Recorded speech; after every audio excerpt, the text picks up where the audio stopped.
أقصى محكمة هي المحكمة اللي بتحاسبي بيها نفسك كل ليلة، من غير قاضي، من غير شهود، بس انتي، والمتهمة هي انتي برضه.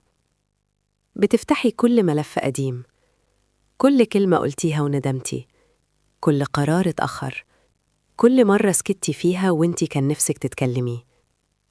بتبقي قاسية قوي، أقصى من أي حد حكم عليكي. بتحاسبي نفسك على نوايا كانت طيبة، وعلى تعب كان فوق طاقتك، وعلى اختيارات اخترتيها وانتي بتحاولي تعيشي مش تخسري. بس يمكن الحقيقة إنك مش محتاجة محكمة، محتاجة حضن لنفسك، محتاجة تقولي كنت بعمل اللي أقدر عليه وقتها.